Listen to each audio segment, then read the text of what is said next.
Bonjour à tous, dans cette vidéo, comme vous le voyez dans le titre, on va parler d'argent, de mes revenus sur internet et de comment et combien est-ce que je gagne via les vidéos, les dessins et tout ce qui gravite autour. Tout simplement parce que ça fait à peu près 4 ans maintenant que je fais des vidéos hebdomadaires sur cette chaîne pour parler d'animation, de dessin et de tout ce qui me passionne d'une manière générale. Et que, comme beaucoup de monde, j'ai envie de vivre de ce qui me passionne et de vivre juste confortablement en faisant ce que j'aime, ce qui est plus ou moins le cas, en termes financiers en tout cas, donc je vais vous en parler en détail, déjà pour avoir une sorte de transparence et que vous puissiez savoir un petit peu comment ça se passe. Ça reste juste un cas, c'est pas du tout généralisé sur tous les gens qui font des vidéos sur YouTube, etc. Mais ça reste un cas possible de ce qui peut arriver quand on fait ce genre d'activité. Et c'est aussi pour moi, pour me faire une sorte de point tous les 1 an, tous les 2 ans, pour savoir où est-ce que j'en suis dans mes objectifs, si j'en ai, parce qu'ils sont pas réellement fixés, on va dire, autre que vivre bien, voilà.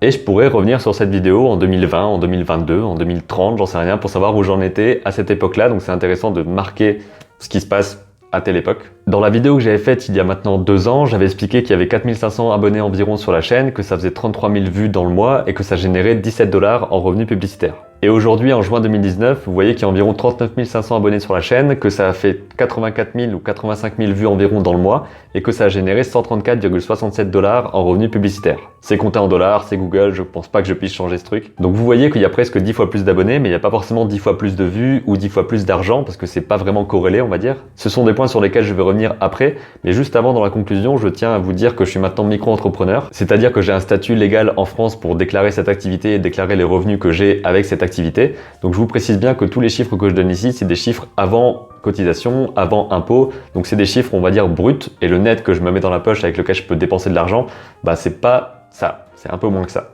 On rentre directement dans le vif du sujet, dans les détails techniques maintenant, parce qu'en gros, j'ai 4 sources de revenus sur Internet. Il y a d'abord Google AdSense, c'est-à-dire YouTube et les publicités que vous voyez avant, pendant ou autour des vidéos. Avec cette partie-là, je génère entre 100 et 150 € par mois, ça c'est assez fluctuant. Et même les revenus globaux, vous allez le voir après, sont vraiment fluctuants selon les mois, selon ce qui se passe dans le mois, ce genre de choses. Les revenus publicitaires sur YouTube, en gros, c'est les miettes de ce que les annonceurs ont donné à YouTube pour mettre des publicités devant les vidéos, donc c'est vraiment quelque chose de pas très élevé. Et les revenus générés directement avec la publicité YouTube ne dépendent absolument pas de la qualité de la vidéo ou du temps qu'on a passé dessus, parce que sur des vidéos, je peux passer 5 heures, 10 heures, parfois plus, mais c'est pas du tout corrélé au nombre de vues, ça va vraiment dépendre de si c'est un sujet qui va faire cliquer ou non, si c'est un sujet qui est d'actualité, si c'est un sujet qui fait envie ou pas du tout, et aussi si YouTube va la mettre en suggestion, si ça va partir dans les recherches, ce genre de choses. Donc ça dépend vraiment de beaucoup de choses qui ne sont pas du tout quelque chose que je peux contrôler. Donc deuxième source de revenus, quelque chose que je peux davantage contrôler, c'est les partenariats que je fais avec différentes marques. Vous avez pu voir récemment que j'ai fait un partenariat avec Symbands pour la Picasso Tab,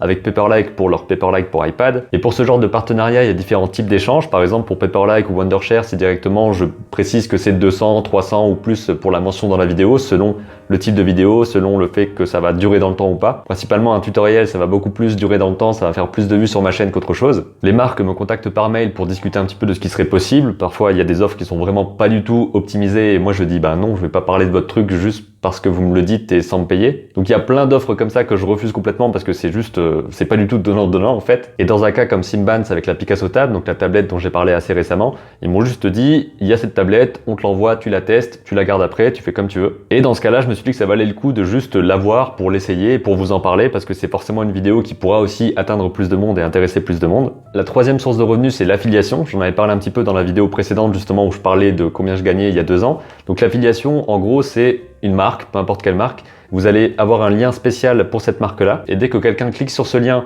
via votre page, donc avec ce lien précis, clique sur ce lien et va acheter quelque chose, vous touchez une commission dessus. Donc le programme d'affiliation qui est le plus connu et le plus utilisé, c'est le club Amazon partenaire. Donc en gros, il suffit d'avoir un site internet, je crois, et de se connecter. Et à ce moment-là, vous pouvez générer des liens vers tous les produits que vous voulez. Et dès que quelqu'un clique dessus et achète ça ou autre chose dans les 24 heures qui suivent, vous avez un petit pourcentage dessus. Ça peut être 3%, 5%, ça dépend vraiment des types de produits. Tous les liens que vous voyez dans la description de mes vidéos avec les différents livres que je conseille et mon matériel, ce genre de choses, ce sont des liens affiliés à Amazon. C'est-à-dire que si vous achetez par là, j'ai un pourcentage dessus et ça me rapporte environ 100 € par mois, enfin, en tout cas ce mois-ci c'était comme ça. Et pour vous donner une idée globale, en 2018 ça va faire environ 980 € de revenus avec Amazon et en 2019 pour l'instant j'en suis à 521. Et il y a encore d'autres types d'affiliation sur la chaîne, comme par exemple NordVPN. En gros, NordVPN, ils m'ont pas payé pour parler de NordVPN, c'est juste que j'ai un lien spécial et si vous vous abonnez à NordVPN via ce lien, j'aurai un pourcentage dessus qui peut être assez intéressant. En gros, il y a juste 2 personnes qui sont abonnées et ça m'a fait environ 50 ou 60 euros d'un coup. Donc vous voyez que les différents types d'affiliation ne sont pas forcément proportionnels, ça dépend vraiment du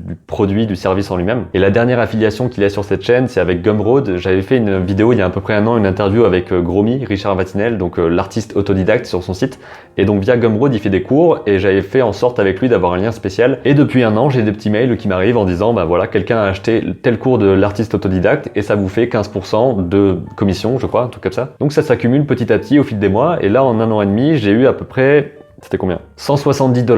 Donc c'est pas énorme, mais ça permet voilà, d'avoir quelques petits trucs par-ci par-là sans faire rien de spécial, juste un lien qui est posé dans une description. Donc pour l'affiliation, c'est un petit peu comme pour les partenaires, il faut vraiment que je réfléchisse à si les produits m'intéressent ou non. Donc, par exemple, dans la description, je vous parle que de choses que j'ai regardées, que j'ai testées ou des objets que j'ai vraiment et que j'utilise tous les jours. Mais la partie la plus intéressante qui pourrait être la plus financièrement vivable, c'est celle de faire des livres et des dessins comme je le fais maintenant. J'ai sorti un premier livre d'illustration, donc c'était en janvier dernier, quelque chose comme ça. J'en avais imprimé 50 exemplaires et vous en avez acheté 26, donc ça veut dire qu'il en reste 24. Ah oui, oui, oh ça c'est beau, ça c'est beau. Là, bien sûr, c'est un travail qui est plus conséquent parce qu'il faut vraiment que je fasse tout, les dessins au départ, la mise en page, que je gère les impressions avec un imprimeur, tout ça. Il faut vraiment que je paye des frais, ce genre de choses. Mais ça vaut vraiment le coup, je trouve, parce qu'à la fin, on a un vrai produit. Si vous voulez, vous pouvez acheter un livre que vous allez vraiment avoir dans votre bibliothèque et tout. C'est quelque chose de beaucoup plus palpable et concret. Je trouve ça vachement intéressant. Et il y a aussi le côté dessins originaux, donc des dessins que j'ai vraiment, des originaux, quoi. Vous savez ce que c'est. Il faut toujours me contacter à benjamin.serbe.art@gmail.com pour me demander si vous voulez avoir un original ou un livre. D'ailleurs, faites-le si ça vous intéresse. Dans ce côté livre et produit, il y a aussi la Gélule Rouge, donc le roman de science-fiction qui a été écrit par mon frère Mathieu, et il y a 2 tomes maintenant que j'avais illustré. J'ai pas trop d'infos en ce moment sur comment est-ce que ça se vend, je sais que c'est quelques petites ventes par-ci par-là, mais c'était intéressant à faire comme expérience et c'était vraiment cool de voir comment vraiment auto-publier un livre de A à Z. Et au passage, mon frère a sorti un autre livre récemment qui est un recueil de nouvelles que j'ai pas encore lu mais que je vais lire bientôt certainement. Je vous mets un lien vers ça dans la description si ça vous intéresse d'avoir de nouvelles histoires écrites par Mathieu. Et voilà globalement toutes mes sources de revenus, donc il y a YouTube avec la publicité directement sur les vidéos, il y a des partenariats avec des annonces et des publicités directement dans les vidéos, il y a ensuite l'affiliation avec des liens sur lesquels vous cliquez et où je touche une commission sur ce que vous achetez. Et il y a enfin les produits que je fais moi-même avec des livres, des dessins, vraiment quelque chose de beaucoup plus artisanal, on va dire, qui est vraiment dans le circuit plus classique et qui est aussi le plus intéressant parce que c'est quelque chose que je peux contrôler de bout en bout. Pour faire un bilan, je peux vous dire que cette année, donc en 2019, mes revenus ont fluctué tous les mois entre 300 et 1500 euros. Donc vous voyez que c'est vraiment du simple au quintuple. Donc ça varie vachement au jour le jour. Mais globalement, si je fais une moyenne, j'ai entre 500 et 600 euros par mois de revenus avec les vidéos, les affiliations, les partenariats, les dessins, les livres, tout ça cumulé. Ce qui veut dire que c'est pas beaucoup et que je vais travailler quand même pour pouvoir développer un peu ces sources de revenus, peut-être les diversifier, peut-être faire en sorte d'augmenter ce qui se passe voilà, sur les vidéos, tout ça. La dernière partie maintenant, c'est le futur. Comment est-ce que je vois l'avenir par rapport à ces sources de revenus, par rapport à YouTube, aux vidéos, tout ça. Donc je remarque évidemment que c'est difficile de juste dépendre de grosses boîtes parce que là, très clairement, la majorité de mes revenus, c'est Google ou Amazon qui me les donnent en me donnant les miettes de ce que les gens leur donnent. Donc c'est un modèle qui est très précaire parce que du jour au lendemain, ils peuvent changer leurs règles, ils peuvent dire bon maintenant les vidéos où ça parle de dessin, c'est plus monétisé par exemple, pour une raison ou une autre. On peut avoir un compte YouTube ou Amazon qui ferme d'un moment à l'autre sans vraiment savoir pourquoi parfois. Donc ça reste relativement dangereux, il faut faire très attention avec ça et diversifier les sources de revenus, passer par d'autres sites aussi. Et surtout, le plus intéressant à mon avis, c'est de passer par des produits, de faire des livres, de créer des choses, de vraiment participer par exemple à des événements et d'être payé pour aller faire des cours, ce genre de choses-là. Il y a aussi le financement participatif qui peut être intéressant. Je sais qu'il y en a plein qui font des Patreons ou des Tipeee, ce genre de choses. J'avais tenté de faire un Tipeee l'année dernière, mais je pense que j'étais pas encore assez au point pour faire quelque chose de vraiment viable. Je pense pas réitérer l'expérience sur Tipeee, mais dans l'absolu, pour de plus gros projets par exemple, ce serait intéressant de faire des financements participatifs. Je vais voir comment ça s'organise. Il y aura certainement des choses qui arriveront dans ma vie future. J'ai vu aussi par exemple que récemment, il y a la vidéo sur One Punch Man où j'analysais l'animation qui avait vraiment fait beaucoup de vues par rapport à mes vidéos en général. Donc c'était 64 000 vues en quelques semaines, ce qui est gigantesque à mon échelle. C'est quelque chose qui est intéressant en termes financiers et tout, parce que ça me permettrait de faire des vidéos qui sont calquées sur l'actualité de l'animation, de faire des choses vraiment qui vont dans le courant, on va dire. Mais en même temps, je me dis que c'est pas forcément les contenus qui m'intéressent le plus à produire et à faire, donc je sais pas, je vais voir si je fais un équilibre entre les deux, ce genre de choses, parce que voilà, il faut que j'arrive quand même à m'y retrouver aussi là-dedans. Et dans l'absolu, ce que je fais aussi en ce moment, c'est que j'apprends à vivre avec peu d'argent, peu de choses. Je suis en train de me débarrasser de plein de trucs ici, à la fois pour avoir de l'argent et aussi pour me libérer de l'espace physique et mental. Dans l'idée, j'ai envie de pouvoir me permettre de voyager, d'aller voir le monde, de découvrir des choses, de faire aussi des vidéos là-bas, sans forcément avoir besoin de beaucoup d'argent. Donc c'est un truc aussi important de se dire qu'on n'a pas forcément besoin de beaucoup, d'apprendre à vivre avec peu, et de pouvoir ensuite vivre sereinement avec assez peu d'argent.